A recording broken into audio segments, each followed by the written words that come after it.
సారి యొక్క దివ్య చైతన్యంతో కనెక్ట్ అవుతూ జగద్గురువైన శ్రీకృష్ణ పరమాత్మ యొక్క శక్తి స్థితి జ్ఞానాలను తీసుకుంటూ మనం చక్కగా యోగిరాజా శ్రీ శ్యామాచరణ లాహిరి మహాశైలి యొక్క జీవిత చరిత్ర గురించి తెలుసుకుంటున్నాం మాస్టర్స్. రాజవిద్యా రాజగుహ్యం పవిత్రమిదముత్తమం ప్రత్యక్షావగమం ధర్మ్యం సుసుఖం కర్తుమవ్యయం. అంటే ఈ ఆత్మవిద్య లేదా గుహ్యతమ విద్య ఇతర విద్యలన్నిటికన్నా శ్రేష్టమైనది. ఈ విజ్ఞానం గుహ్యమైన వాటికన్నా గుహ్యమైనది, పవిత్రమైన వాటికన్నా పవిత్రమైనది.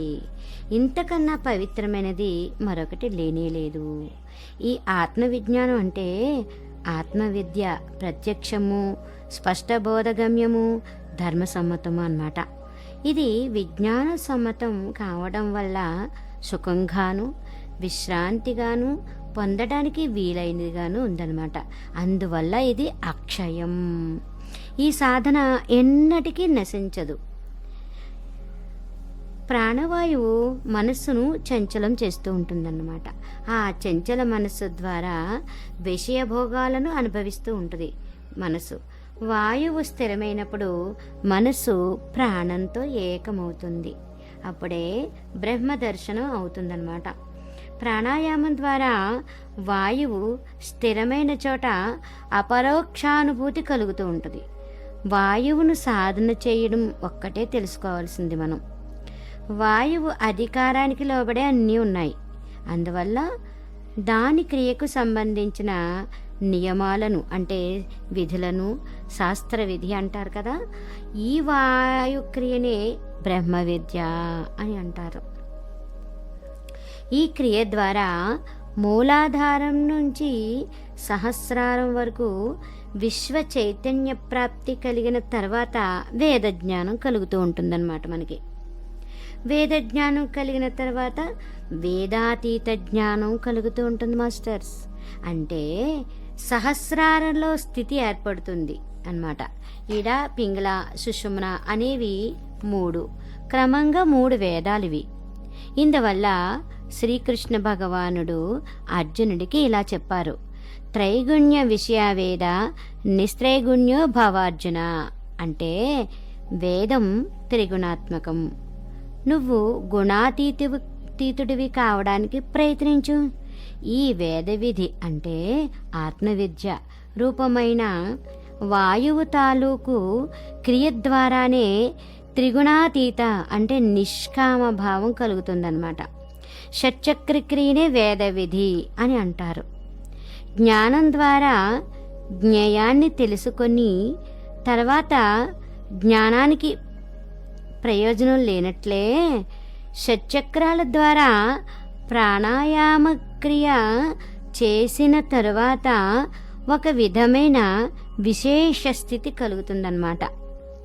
ఇదే త్రిగుణాతీతావస్థ. అంటే సత్వరజస్తమాలన్నమాట. లేదా ఇడాపింగ్ల సుషుమ్నాలును, లేదా బ్రహ్మ విష్ణు మహేశ్వరులు అక్కడేమీ లేకపోవడం. అప్పుడు మరో విధమైన క్రియ అవసరం ఏమీ ఉండదు. ఎందుకంటే పనిచేసేవాడికి సత్తా ఏమీ ఉండదు. దీన్నే కర్మాతీతావస్థ అంటారు. కర్మాతీతావస్థలోకి యోగి వెళ్ళవలసే వస్తుంది ఎప్పుడు కూడా. క్రియ చెయ్యడమే కర్మయోగానికి లేదా వేద పాఠానికి సంకేతం. ఈ కర్మ చేస్తూ సాధకుడు ఆత్మదర్శనం పొందేటప్పుడు ఆ ఆత్మ దర్శనం పట్ల అంటే ఆత్మ సాక్షాత్కారం పట్ల కలిగే స్వాభావికమైన ఆకర్షణే భక్తి యోగం అన్నమాట. అంతేకాకుండా చివరిలో కర్మాతీత స్థితి కలిగినప్పుడు దాన్నేమో జ్ఞానయోగము అంటారు. అంటే జ్ఞానం లేదా వేదం అంతం కావడాన్నే వేదాంతం అంటాం అన్నమాట. కర్మయోగ, భక్తియోగ, జ్ఞానయోగాలన్నవి అన్నీ స్వతంత్ర యోగాలు కావు. యోగి చేసే యోగ సాధనలోని విశిష్టమైన క్రమాలు. సరైన కర్మ అంటే సత్కర్మ లేనిదే భక్తి ఉదయించదు. భక్తి లేనిదే జ్ఞాన ప్రాప్తి కలగదు, జ్ఞానం లేనిదే ముక్తి ప్రాప్తించదు. ఇది ఒకటికొకటి లింకప్ అయి ఉంటాయన్నమాట. ఇందువల్ల ఇవి ఒకదానితో ఒకటి ముడిపడ్డ ప్రక్రియలు. వీటిలో స్వతంత్ర యోగం అనేది ఏమీ లేదు. సాధారణ వ్యక్తి మాత్రమే కర్మ, భక్తి, జ్ఞానాదులను స్వతంత్ర యోగాలు అనుకుంటూ ఉంటాడనమాట. మనస్సును షట్చక్రాల లోపల నిలిపి ఉంచకుండా బాహ్య వస్తువుల మీద లగ్నం చేసి ఉంచడం శాస్త్ర విధిని విడిచిపెట్టడం అవుతుంది. అందువల్ల సర్వప్రథమంగా శాస్త్రవిధి పరిత్యాగాన్ని నిషేధించడం జరిగింది. శాస్త్రవిధి ముత్యజ్య వర్తతే కామకారతః న సిద్ధిమవాప్నోతి న సుఖం న పరాం గతిం. అంటే శాస్త్రవిధికి విరుద్ధంగా తన ఇచ్ఛానుసారంగా పనిచేసేవాడు సిద్ధి, శాంతి, పరమగతి అంటే మోక్షం పొందలేడని అర్థమవుతుంది మనకి. అందువల్ల శాస్త్రాల సారాంశం ఎక్కడ దొరుకుతుంది మనకి అంటే మధిత్వా చతురో వేదాన్ సర్వశాస్త్రాణి చైవహి సారస్తు యోగిభిః పీతస్తక్రం పిబంతి పండితాః అంటే జ్ఞాన సంకలనంలో శ్లోకం అన్నమాట ఇది.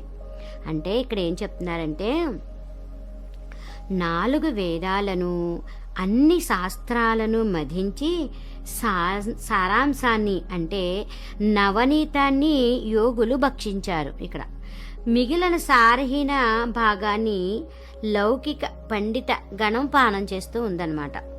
ఇందువల్లే యోగిరాజులు అంటారు, దూద్ ఖీర్ సభీ ఖాతే హై కింతు కచ్చన్యా కరోని బచ్చే బాతే హై అర్ధాత్ సాధక్ హీ ఖాతే హై. అంటే సహస్రారంలో ప్రాణం స్థిరపడడంతోనే కర్మ అంతమైపోతుంది. అందువల్ల షట్చక్ర క్రియే వేదాల కర్మకాండ అన్నమాట. సహస్రారంలో నెలకొనడమే జ్ఞానకాండ. జ్ఞానంలోనే పరిసమాప్తి ఉంది. అందులో జ్ఞానము అంతంలో జ్ఞానము లేదు, అజ్ఞానము లేదు అంతంలో. ఎందుకంటే జ్ఞానం ఉంటే అజ్ఞానం కూడా ఉంటుంది కదా, పగలుంటే రాత్రి ఉంటుంది కదా, సుఖం అంటే దుఃఖము ఉంటుంది. కర్మ సమాప్తిలో మళ్ళీ కర్మ ఉండదు. ఇక్కడ తానన్నదే లేనప్పుడు ఇక్కడ జ్ఞానాజ్ఞానాలు రెండూ ఉండవు, జ్ఞానము అజ్ఞానము రెండూ ఉండవు అన్నమాట. ఇది అనుభవమయ్యేవాడు లేనట్లయితే మరి జ్ఞానం ఎవరికి కలుగుతుంది? అద్భుతమైన ప్రశ్న కదా. అప్పుడు ఆనందము ఉండదు, నిరానందము ఉండదు, మోక్షము ఉండదు, బంధము ఉండదు. మరి అలాంటి స్థితిలో ఎప్పుడు బ్రహ్మంలోని స్థితుడై ఉండగా మనస్సుకు అస్తిత్వం అన్నదే ఉండదు. ప్రపంచానికి అతీతంగా మృతుడి మాదిరిగా ఉంటాడనమాట. కర్మకు అతీతమైన ఆ అవస్థలో సర్వం బ్రహ్మమయం జగత్ అన్న స్థితి కలుగుతూ ఉంటుంది. దాన్నే అద్వైత భావము అంటారన్నమాట. మనఃప్రాణాల చంచలావస్థలో నుంచే వర్తమానం పుడుతుంది, కానీ స్థిర ప్రాణంలో అలలేవి ఉండవు. అందువల్లే యోగిరాజులు ఇలా అంటుండేవారనమాట, శ్వాస్కో ఇధర్ ఉధర్ హిలాతే डुलाते रहने से निर्वाण होता है, अर्थात स्थिर होता है. स्थिरत्व का नाम योग है. जीव मात्र ही चंचल है, इसलिए स्थिर पद के बिना कोई गति नहीं. प्राणायाम में स्थिर होता है, पंखा खींचने से चलता है, मन से ही खींचा जाता है. मन नहीं चलने पर इच्छा नहीं करती. मन स्थिर होने पर अनावश्यक इच्छा नहीं होती. अनावश्यक काम न करने का नाम है इच्छा रहित. అంటే ప్రాణానికి చంచలావస్థ లేనప్పుడు, అంటే కర్మాతీతావస్థలో ఉన్న మనస్సు స్థిర ప్రాణంలో లీనమైనప్పుడు సర్వము బ్రహ్మమే అవుతుందన్నమాట. అప్పుడు మనస్సు, బుద్ధి, జ్ఞానం ఏమీ లేకపోవడం వల్ల త్రిగుణాతీత అవస్థ కలుగుతుంది. అలాంటి బ్రహ్మనిష్ఠుడైన వ్యక్తి అద్వైత పరబ్రహ్మంలో లీనమయ్యి శాస్త్ర సమ్మత జ్ఞానము అనుభూతి రెండు లేనివాడయ్యి కేవల బ్రహ్మస్వరూపంలో నెలకొంటూ ఉంటాడు.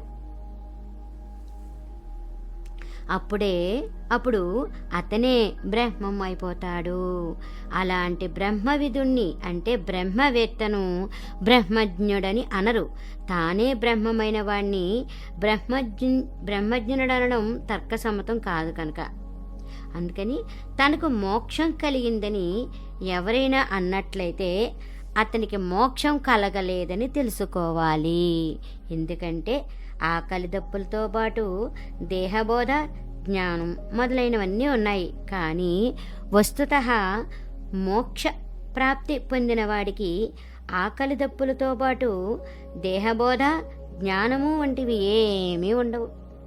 అతని జ్ఞానము రాగము ద్వేషము మోహము అన్నీ నశించిపోతాయి. ఆ స్థితిలో అతడు జ్ఞాని కాడు, అజ్ఞాని కాడు. మోక్షం కలిగిందో లేదో తెలుసుకునే జ్ఞానం కూడా ఆ సమయంలో అతనికి ఉండదు. అప్పుడు అతను శూన్యంలో విలీనమైపోతాడు. అదొక విచిత్రమైన అవస్థ. ఆ స్థితిలో సమస్త సత్తా విలీనమైపోతుంది. కానీ తనకు మోక్షం సిద్ధించిందని జ్ఞానం ద్వారా అనుకుంటున్న వాళ్లకు నిజానికి మోక్షం సిద్ధించినట్లు కాదు. ఎందుకంటే తెలిసిందల్లా జ్ఞాతం, తెలియని దాని అజ్ఞాతంలో ఉంటుంది. ముక్తులైన వారు మళ్ళీసారి క్రియాపరావస్థలో ఉండకపోయినా కూడా ముక్తులే. ఎందుకంటే వారు ద్వైతంలోకి తిరిగి రారు. అన్నిటిలోనూ బ్రహ్మాన్ని దర్శిస్తారు కనుక. పైగా ప్రయాస లేకుండా బ్రహ్మంలో నిలిచి ఉండిపోతారు. అలా ఉండకపోవడం అపురుషార్థం అవుతుందన్నమాట. ఈ విశేష స్థితి కలిగిన తర్వాత మనఃప్రాణాలు రెండింటి చంచలత్వము దూరమైపోతుంది. శాంతపడి ఆత్మలో నిమగ్నమైపోతూ ఉంటాయన్నమాట. మొదట్లో ఈ కార్యం ఈడాపింగళల ద్వారా చేయవలసి వస్తుంది. ఆ తర్వాత ఈ కార్యం సుషుమ్నలో జరిగినప్పుడు నిర్మల సత్వగుణం ఉదయిస్తుందన్నమాట. యోగులు ప్రాణాయామం ద్వారా వాయువును నియంత్రించి కూటస్థంలో స్థిరం చేస్తారు. అలా జరిగిన తర్వాతే వారికి ప్రతి ఒక్క వస్తువును గురించిన జ్ఞానం కలుగుతూ ఉంటుందన్నమాట. ఏ త్వక్షరమనిర్దేశ్యం అవ్యక్తం పర్యుపాసతే సర్వత్రాగమచింత్యంత్య కూటస్థమచలం ధ్రువం సన్నియామేంద్రియగ్రామం సర్వత్రా సమబుద్ధయః తే ప్రాప్నువంతి మామేవ సర్వభూతైతే రతాః. సమబుద్ధి అంటే సమభావం గల వ్యక్తులందరూ ఇంద్రియాలను సరైన విధంగా అదుపులో ఉంచుకొని వర్ణించి చెప్పడానికి వీలు కానివాడు, రూపాదులు లేనివాడు, సర్వవ్యాపకుడు, ఆలోచనకి అందనివాడు, స్థిరుడు, నిత్యుడు, అవినాశి అయిన కూటస్థుణ్ణి ఉపాసిస్తారన్నమాట. అంటే ఆజ్ఞాచక్రానికి పైనుండే ఆత్మలో పరమాత్మ రూపుడైన అవినాశ కూటస్థుణ్ణి ఉపాసిస్తూ ఉంటారు. వారు అన్ని భూతాలకు అంటే అన్ని పదార్థాలకు ప్రాణాలకు హితం కోరేవారుగా లేదా కళ్యాణకరులుగా నన్ను పొందుతూ ఉంటారు అని చెప్తున్నారు భగవద్గీతలో.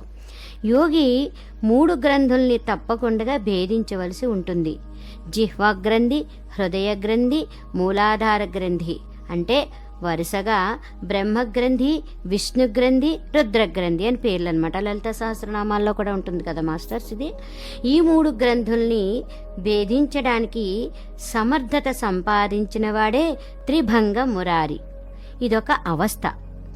యోగికి కలిగే ఈ స్థితిని గురించి ఆలంకారికంగా శ్రీకృష్ణ భగవానుడి త్రిభంగ మురారిమూర్తిని సాధనంగా చేసుకోవడం జరిగింది. భాగవతంలోనూ ముండకోపనిషత్తులోనూ దీన్ని గురించి చర్చ ఈ ప్రకారం జరిగింది. అదేంటంటే, భిద్యతే హృదయ గ్రంథి చింద్యంతే సర్వ సంశయా క్షీయంతే సస్య కర్మాణి తస్మిన్ దృష్టే పరావరే. ముండకోపనిషత్తులు అన్నమాట. అంటే ఓంకార క్రియ ద్వారా హృదయ గంధి విడివడ్డ తర్వాత యోగికున్న సంశయాలన్నీ విచ్ఛేదం అయిపోతాయన్నమాట.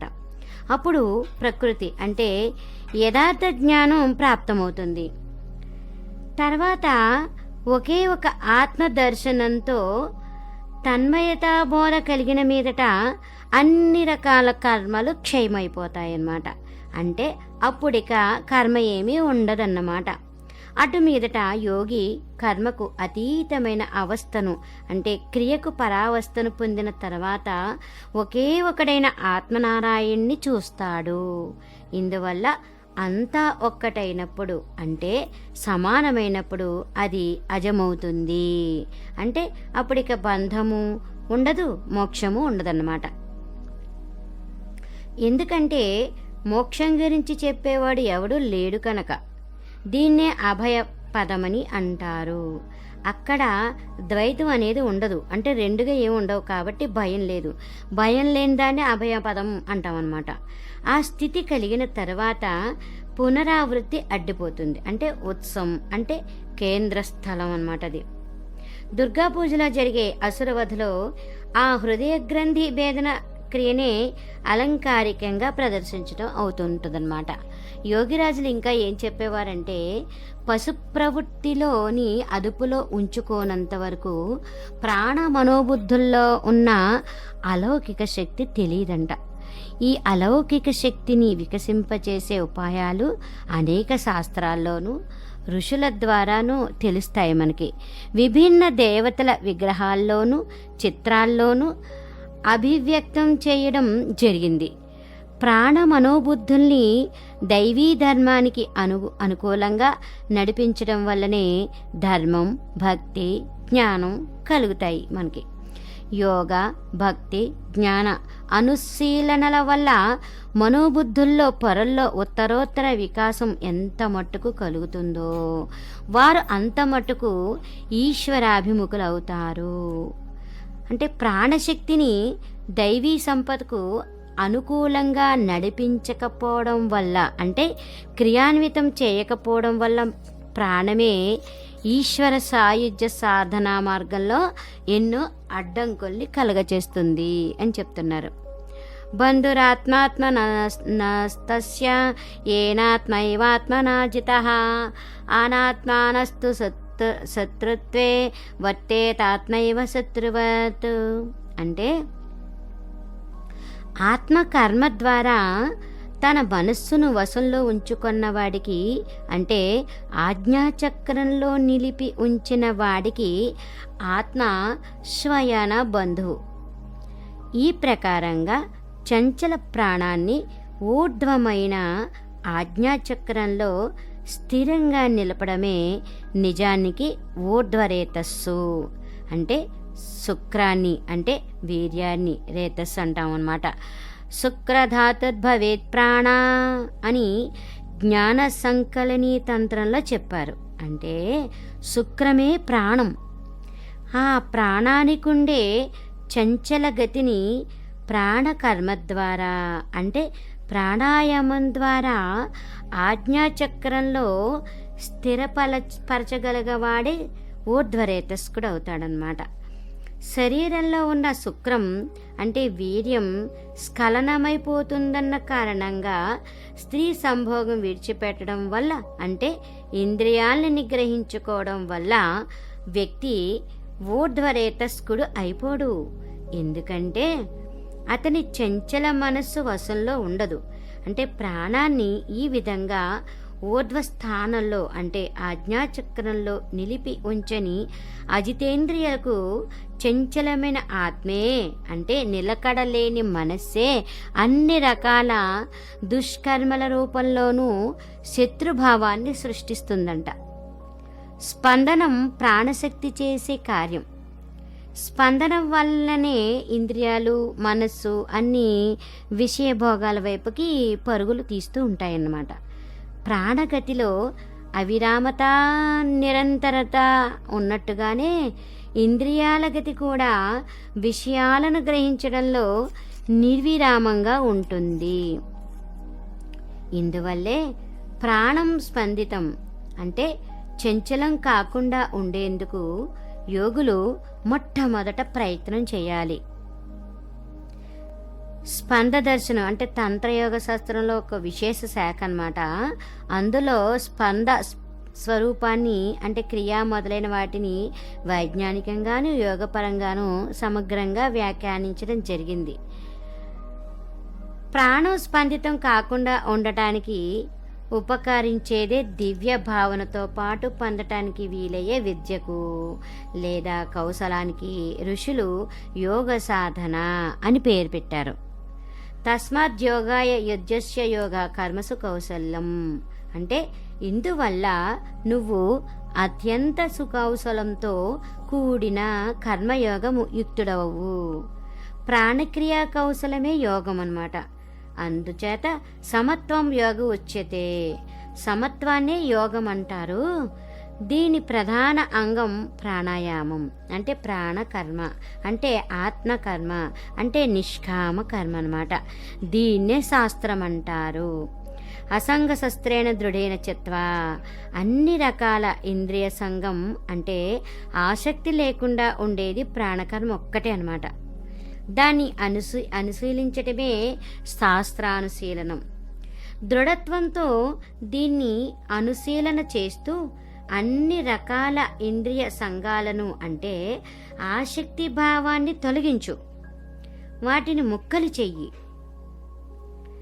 అప్పుడు కర్మక్షేత్రమైన మనుష్య శరీరం పొందిన వాడివి ప్రాణకర్మను ఎన్నడూ అవహేళన ఉపేక్ష చెయ్యకు. కర్మణ్యే వ్యాధి కారస్తే మా ఫలేషు కదాచన అంటారు. ఈ నిష్కామ కర్మ మీదే నీకు అధికారం ఉంది, ఉండాలి కూడా, కర్మఫలం మీద మాత్రం కాదు. అందువల్ల శ్రీకృష్ణ భగవానుడు ఇలా అంటాడు, తస్మాత్ దుష్టిత్తకే కౌంతేయ యుద్ధాయ కృత నిశ్చయ. ఓ కౌంతేయుడా, దృఢత్వంతో అంటే నిశ్చయంతో యుద్ధానికి సిద్ధమవు, లే యుద్ధం చెయ్యి అంటే సాధనా యుద్ధం చెయ్యమని అర్థం.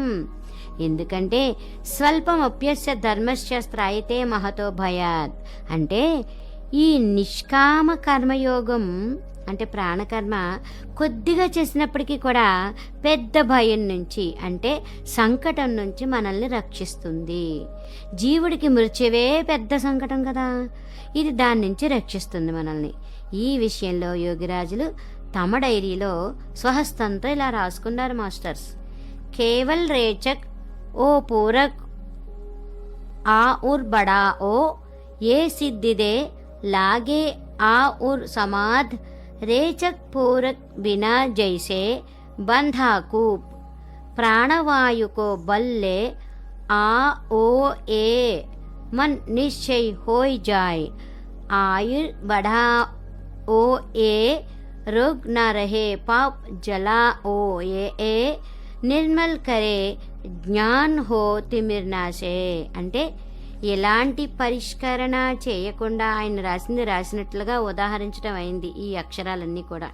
అంటే ప్రాణాయామంలో రేచక పూరక కుంభకాలని 3 పనులు ఉంటాయి. యోగిరాజులు ఏం చెప్తారంటే రేచకాన్ని పూరకాన్ని ఇంకా పొడిగించు, అలా జరిగిన తర్వాతే ప్రాణం స్థిరమైన మీదట సమాధి కలుగుతుంది, సిద్ధి కలుగుతుంది అని చెప్తున్నారు. స్వతంత్ర కుంభకం అవసరం లేదు. ఈ రేచక పూరకాలకు భిన్నంగా ఉండే ప్రాణాయామం అంటే ఊపిరి తీసుకోవడము విడవడము కాకుండా వేరేగా ఉండే ప్రాణాయామం నీళ్లు లేని నుయ్య మాదిరిగా నిష్ఫలమైపోతుంది. అంటే శ్వాస మీద ధ్యాస కరెక్ట్ అయినది అని చెప్తున్నారు ఇక్కడ. ప్రాణవాయువును బలపూర్వకంగా లోపలికి లాక్కోవడము విడవడము అనే కర్మ వల్లనే మనస్సు నిశ్చలమవుతుందన్నమాట. దాన్ని ఇంకా పెంచండి. అలా చేయడం వల్ల రోగం అనేది ఉండదు. జన్మ జన్మాంతరాల పాప సమూహాలకు అగ్ని సంస్కారమైన తర్వాత మనస్సు నిర్మలమైపోతుంది. జ్ఞానం ప్రాప్తించి అజ్ఞానం దూరమైపోతూ ఉంటుందన్నమాట. తమకు ప్రత్యక్షానుభవమైన ఈ అవస్థ విషయంలో వారు ఇలా రాశారు. ఆయన ఏం రాశారంటే, శ్వాస ఏక్ దమ్ సే బంద్ హు ఆ బడా మజా, అబ్ కి మజా కి బాత్ కుచ్ హీ కహీ న జాయ్. అంటే శ్వాస ప్రశ్వాసలు ఆగిపోయాయి, చాలా ఆనందం కలిగింది. ఈ ఆనందాన్ని గురించి ఏదీ చెప్పడం సాధ్యం కాదు. ఎందువల్లనంటే దాన్ని చెప్పగల ఉపాయం ఏదీ లేదు. అది ఎవరి మట్టికి వాళ్ళు వాళ్ళ అనుభవం ద్వారా తెలుసుకోవలసిందే.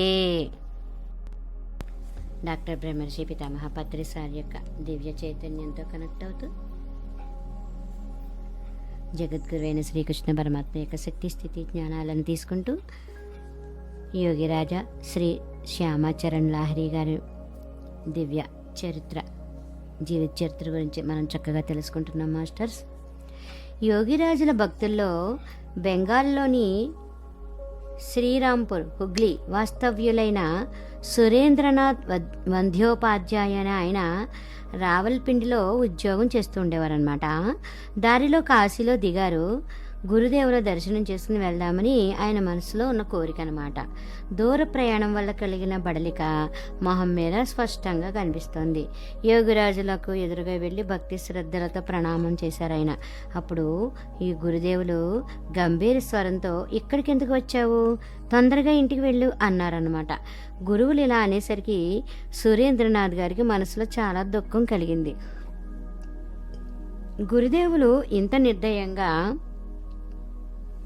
కఠోరంగా ఉండడానికి నా వల్ల ఏం అపరాధం జరిగిందో అని ఆలోచనలో పడ్డారు. ఆయన కళ్ళల్లో నీళ్లు నిండాయన్నమాట. ఆ తర్వాత యోగిరాజులు స్నేహపూర్వకంగా ఇలా అన్నారు, సురేన్ వెళ్ళి స్నానం చేసి భోంచేసి ముందు ఏ ట్రైన్ దొరికితే ఆ ట్రైన్ ఎక్కి ఇంటికి వెళ్ళిపో అన్నారనమాట. సురేన్ గారికి ఏదైనా అడగడానికి కూడా సాహసం కలగలేదు. మంత్రముగ్ధుల మాదిరిగా ఆయన చెప్పినట్టు చేశారు. మట్రూని పిలిచి యోగిరాజులు వెళ్ళు, సురేన్ను ట్రైన్ ఎక్కించిరా అని చెప్పారనమాట. సురేన్ గారు శ్రీరాంపురం స్టేషన్లో దిగారు. 2 అడుగులు వేశారో లేదో ఆయన తమ్ముడు కనిపించాడనమాట. ఆయన కోసం ఎదురు చూస్తూ ఉన్నాడు. ఏంటంటే, ఇంత ఆలస్యంగా వచ్చావా అన్నయ్య, 2 రోజుల కిందట తంతి ఇచ్చాను, నీ కోసం ఎదురు తెన్నులు చూస్తున్నాను.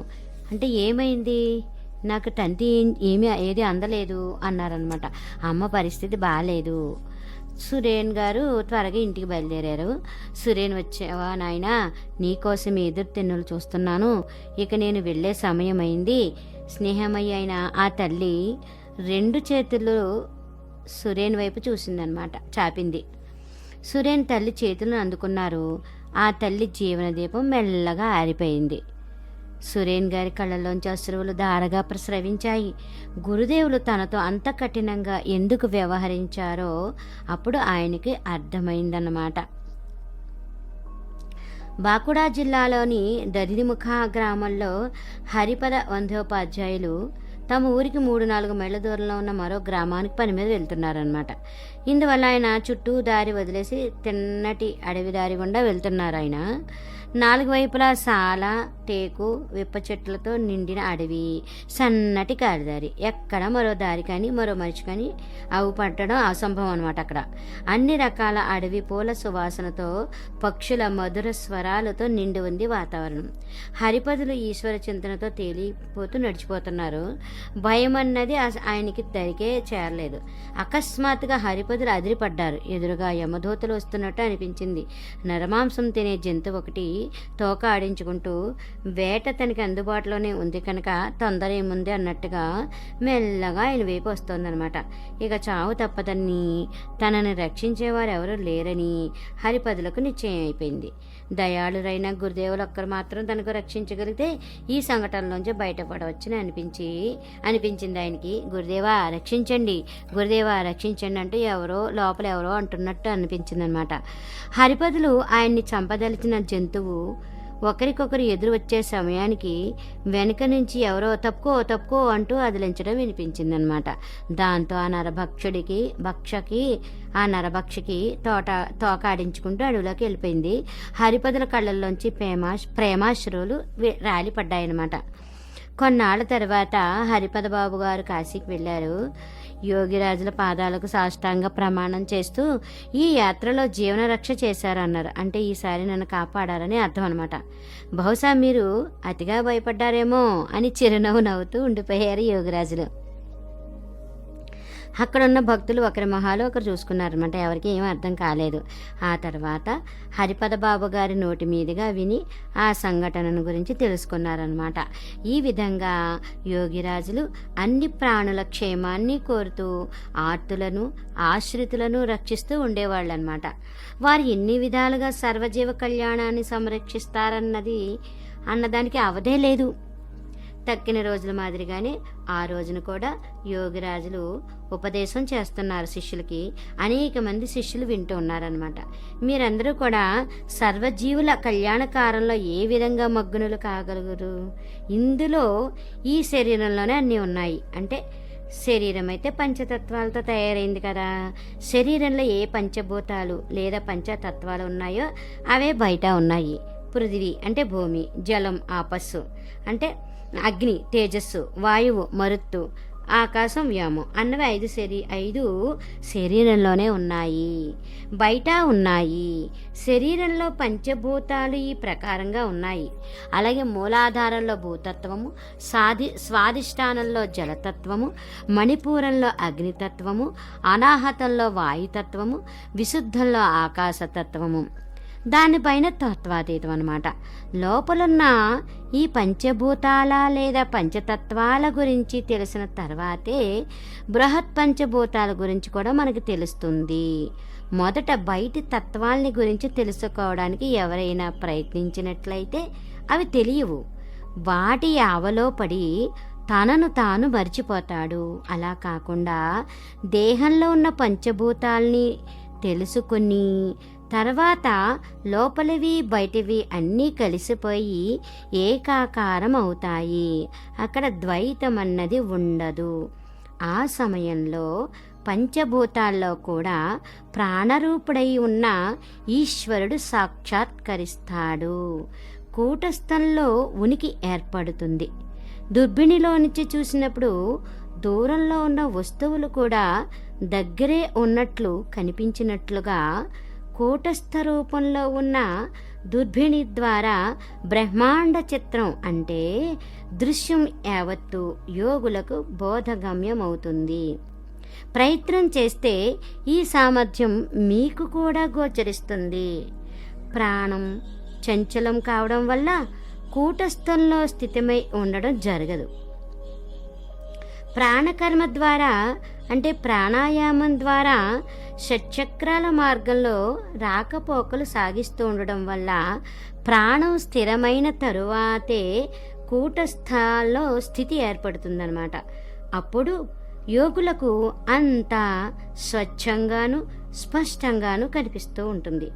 కూటస్థంలో దర్శనమిచ్చే చక్షువులో ఒక ఆకాశం కనిపిస్తుంది. అది దృశ్యమాన ఆకాశం కాదు, ఆకాశానికే ఆకాశం అంటే మహాకాశం అన్నమాట. అది ఎంత స్వచ్ఛంగా ఉంటుందంటే అక్కడ ఎలాంటి అవరోధము ఉండదు. చిన్న అణువు కంటే అతి చిన్నది మొదలు పెద్దవాటి కంటే అతి పెద్దవాటి వరకు అన్నీ అక్కడ కనిపిస్తాయి. ఒక ఆవగింజ దగ్గరలో ఎలా కనిపిస్తుందో అదే వేల కొద్ది మైళ్ళ దూరంలో ఉండి కూడా అదే రూపంలో కనిపిస్తుంది. అక్కడ వెలుగు ఉండదు, చీకటి ఉండదు, అన్నీ కనిపిస్తాయి. కానీ అన్నీ కనిపిస్తాయి. అక్కడ ఉన్నదంతా స్వతంత్ర ప్రకాశం అన్నమాట. స్వయంభూ అంటారు కదండి, అది. విశాల పర్వతానికి రెండో అంచునున్న వస్తువులన్నిటితో పాటు వేల కొద్దీ యోజనాల దూరంలో ఉన్న అతి చిన్న వస్తువు కూడా అనాయాసంగా కనిపిస్తుంది.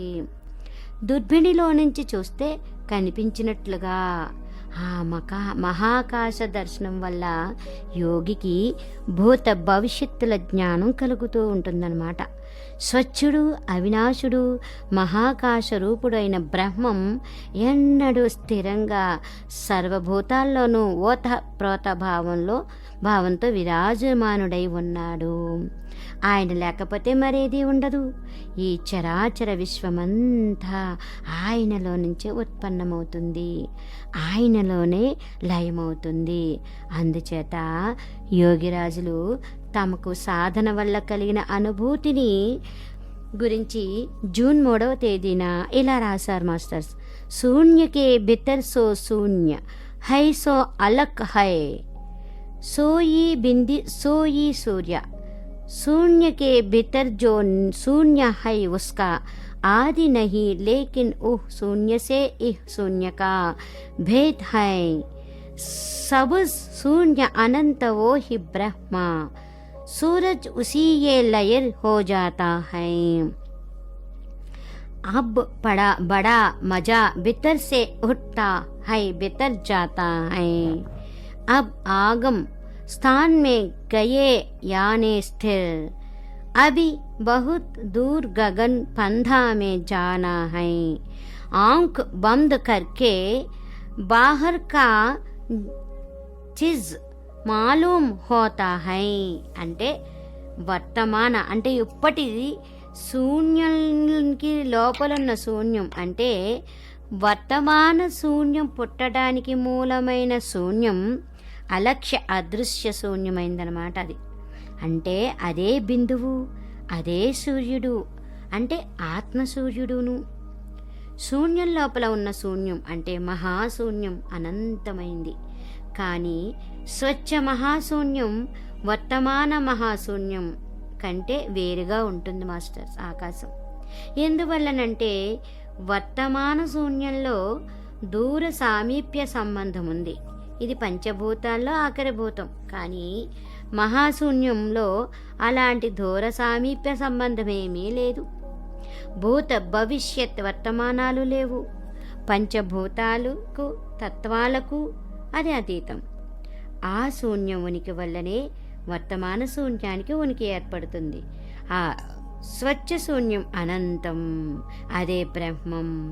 ఆత్మసూర్యుడు కూడా ఆ మహాశూన్యంలోనే లయమవుతూ ఉంటాడు. ఎందుకంటే ఉనికి ఉన్న ప్రతిదానికి అన్నిటికీ ఉత్పత్తి లయాలకు కేంద్రం. ఆ అనంత నిర్వికార అజరామర మహాశూన్యం అంటే మహదాకాశం ఇప్పుడు చాలా గొప్ప ఆనందం కలుగుతోంది ఆయనకి. అది లోపల నుంచి పిల్లుబకి లోపలికే పోతోంది. ఇది యోగులకు తప్ప మరొకరెవరు చేరలేని అగమ్య స్థానం. అక్కడికే చేరాను అంటే మహాస్థిరత్వం అనే ఇంటికి, అంటే బిందువు వరకు చేరాను. ఇప్పుడిక ఈ మహాశూన్యంలో ఇంకా దూరం వెళ్ళవలసి ఉంది, అంటే లయప్రాప్తి పొందవలసి ఉంది.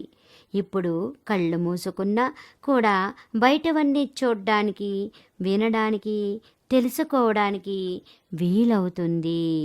దానికే బాహ్య ప్రతీక శాలగ్రామశిల.